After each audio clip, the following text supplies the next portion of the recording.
l'histoire de Fortnite redevient intéressante, que ce soit dans OG où on a le bunker de Leo qui nous envoie un message, ou dans le Battle Royale où Daigo est un personnage qu'on a eu au fur et à mesure des saisons qui a évolué sous nos yeux, mais qui surtout a l'air d'avoir un lien avec l'ultime réalité, et surtout avec le fait qu'on sait que grâce au leak, au chapitre 7, on aura le retour d'une des plus grosses factions de Fortnite, donc soit les 7, soit l'ultime réalité, ou soit l'Institut onirique. Ben pour moi, c'est intéressant qu'on se rappelle de qu'est-ce qu'il s'est passé la dernière fois qu'on a vu chacune de ces grosses factions et quel est leur lien aujourd'hui avec la saison actuelle. Vraiment, ça va être passionnant. On va parler vraiment de la vraie histoire de Fortnite, les personnages qui vous ont fait adorer l'histoire de Fortnite. Donc, pour cette vidéo, je vous demanderai un maximum de likes. Objectif 15 000 likes, vous connaissez l'objectif. Bref, sans plus tarder, on va passer à la vidéo.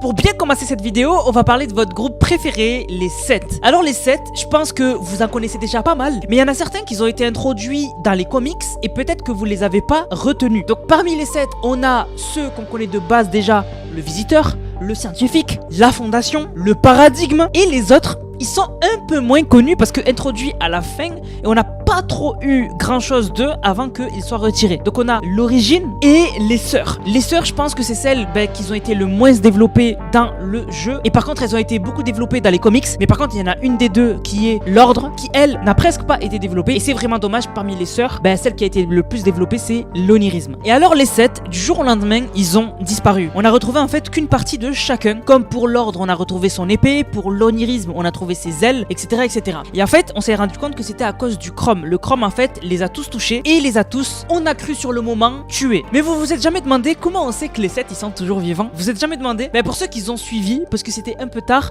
c'est au chapitre 4 qu'on a su qu'ils étaient toujours vivants. Au chapitre 4, on a Stellan et l'intemporel, donc un snapshot de Geno, qui du coup ont voulu créer un portail pour rejoindre d'autres réalités. Ce portail, nous, on a enquêté dessus avec Amy, qui est l'intelligence artificielle du scientifique. Donc nous, ce qu'on a décidé de faire, c'est qu'on a recréé le portail en miniature et on a pris 3 objets pour les envoyer dans le portail et pour voir comment ces objets vont changer. Dans chacun des objets, on a mis une partie d'Amy, donc en gros, on a mis une mini intelligence artificielle à l'intérieur. Donc les objets, ils parlaient et du coup, on allait savoir quand tu traverses le portail, en fait, qu'est-ce qui se passe et est-ce que ta voix change, est-ce que ton comportement il change, etc. Donc on a envoyé ces 3 objets. Ces 3 objets, c'était un coquillage, un tacos et une peluche. Le gros problème, c'est que les 3 objets, quand on les a récupérés sur la map, après avoir passé le portail, ils sont tous devenus corrompus. Et ils nous disaient des choses très bizarres. Quand on a récupéré le coquillage, la mini intelligence artificielle dans le coquillage, elle était plus sympa et elle nous a dit ça. Les différents, ils sont tous différents.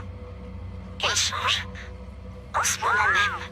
Et du coup, sur le moment, on comprend pas c'est qui il. Parce que le coquillage, il nous a dit, il change en ce moment même. Ils sont tous différents. Mais il parle de qui? Quand on a récupéré le tacos, lui aussi, sa personnalité, elle avait changé et il nous a dit ça. Ils sculptent une nouvelle existence, créant ainsi le pire des destins imaginables.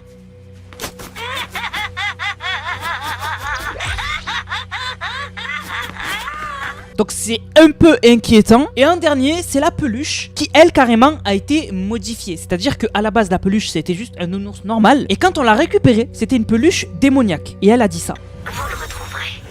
Mais arriverez-vous à temps pour le sauver? En fait, on a appris que le portail qui était en train de créer Stellan et l'intemporel et dans lequel on a envoyé les objets, en fait, il les a envoyés à l'endroit où il y a le scientifique. Donc en fait, les 7. Donc en fait, les peluches sont allées à l'endroit où il y a les 7 et elles sont revenues. Et donc les peluches, comme elles sont devenues maléfiques, on a su que le scientifique et les 7, du coup, ils sont toujours vivants. Mais du coup, on a su grâce aux peluches que s'ils sont toujours vivants, ils sont devenus méchants, ils sont devenus démoniaques. Et c'est comme ça qu'on a su que les 7, ils sont toujours vivants, mais ils sont sûrement devenus corrompus par quelque chose. Ce quelque chose, on pense que c'est le néant, donc le chef de l'ultime réalité, donc des aliens, mais on n'est pas sûr. Mais c'est comme ça qu'on sait que les 7 sont devenus démoniaques. Et le détail qui est assez incroyable, c'est que si on regarde la cinématique de cette saison actuelle, si on fait pause à ce moment-là dans la chambre de Morgan Mist, qu'est-ce qu'on voit en haut à droite? On voit la peluche qu'on avait envoyée dans le portail et qui est revenue posséder. Donc, est-ce que Fortnite ont mis cette peluche-là juste comme ça? Ou est-ce que c'est un indicateur pour nous dire que la faction qui va revenir au chapitre 7, ce sera les 7, mais qu'ils seront corrompus? On verra. La deuxième faction dont on va parler, c'est l'Institut onirique. L'Institut onirique était là depuis le début. début et je trouve personnellement qu'ils n'ont pas été assez développés. Faut savoir qu'on a cette image de l'Institut Onirique où vraiment on voit que l'Institut Onirique est vraiment complet, mais il y a des personnages qui n'ont pas été développés. C'est vraiment dommage. Et ce qui est dommage, c'est que non seulement Lio n'a pas été développé, mais surtout Lio a été décimé.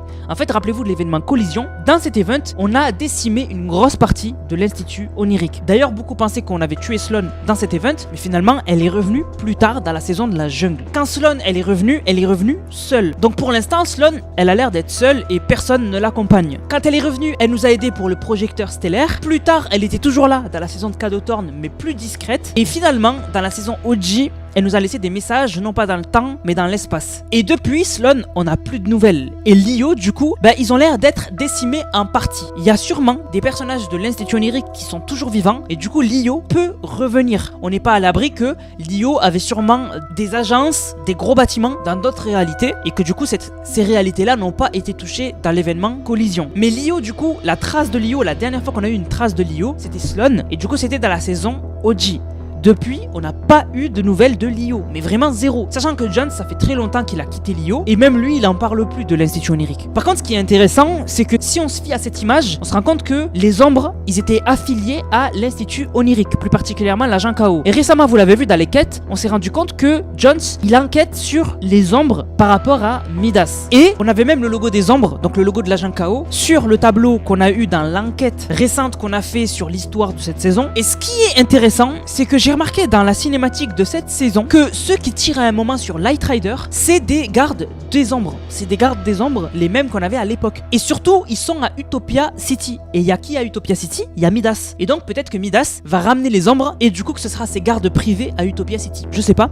Mais en tout cas, c'est bizarre que Fortnite ait utilisé les gardes des ombres. Et pour finir, les plus beaux, les plus incroyables, l'ultime réalité. La dernière fois qu'on a eu affaire à l'ultime réalité, donc les aliens, c'était dans la saison de l'héros. Donc chapitre 3, saison 4. L'héros nous a complètement détruit et a prouvé encore une fois que l'ultime réalité sont vraiment une menace contre laquelle pour le moment on est juste des victimes. Vraiment l'ultime réalité sont trop puissants. Et là on parle des soldats de l'ultime réalité, c'est-à-dire que l'héros c'était celle qui annonçait le néant en fait. C'était celle qui annonçait le néant, mais le néant il a même pas eu besoin de venir puisqu'elle s'est occupée de nous toute seule. L'ultime réalité elle a été rementionnée en chapitre 4 avec Triarch Nox. En fait on avait la triade, donc Triarch Nox, Dahlia et Styx, qui les trois en fait bossaient en secret pour l'ultime réalité en fait. Mais au final c'était pas très pertinent, c'était un peu caché, donc beaucoup de gens ne sont même pas au courant. Mais ce qui est cool c'est que encore une fois cette saison il y a beaucoup de similitudes entre l'ultime réalité entre Daigo. Daigo est manipulé par quelqu'un qui reste dans l'ombre et ça fait penser au néant. Les mégalithes viennent littéralement d'un autre monde et ont beaucoup ce symbole de losange, et le symbole de losange c'est le symbole de l'ultime réalité. Et surtout plus récemment on a appris que dans Lego Fortnite, Daigo il est allié avec le roi de la tempête, et le roi de la tempête c'est un soldat de l'ultime réalité. Il venait littéralement d'un cube. Donc c'est pour ça que même l'ultime réalité, ils peuvent revenir, hein. Vraiment, je pense même qu'ils sont déjà là. Et je pense moi que c'est eux qu'on va voir revenir dans le chapitre 7. Mais c'est pas sûr, et ça peut être aussi les 7. Mais je pense que ce serait plus logique d'abord l'ultime réalité, une menace qui arrive et contre laquelle on ne peut rien faire. Et au dernier moment, ceux qui viendraient nous sauver seraient les 7. Ou peut-être Sloan, ça serait beau d'avoir une rédemption de Sloan après tout ce qu'elle nous a fait, qu'en fait elle s'allie avec nous. Ça serait vraiment magnifique. Donc voilà, vous avez tous les liens et tout ce que vous devez savoir sur les plus grosses factions de Fortnite qui pourraient revenir et qui limite ont déjà des liens avec la saison actuelle. J'espère que la vidéo vous a plu. Si c'est le cas, n'hésitez surtout pas les gars, likez, commentez, partagez. On va remercier ceux qui ont utilisé le code Nanas. Je vous rappelle le code Nanas dans la boutique Fortnite, N-A-N-A-S-S. Vous le mettez dans la boutique, vous m'envoyez une vidéo, vous l'avez utilisé dans le serveur Discord Nanas qui est dans la description dans l'onglet code Nanas et vous avez une dédicace en fin de vidéo. Du coup merci à Sidu qui a dit Street Fighter enfin avec le code Nanas. Merci à Twibzy qui a dit j'ai enfin pu acheter cette pioche, code Nanas dans la boutique. Merci beaucoup, merci à Sidu encore une fois. Merci à Prime qui a dit pour le boss des théories Nanas. Merci beaucoup à toi. Merci à Nouf Nouf qui a régalé avec le code, il a dit bon j'ai pas l'étal pour Chun-Li. Merci beaucoup à toi frérot. Merci à Anthony Vos qui a régalé avec le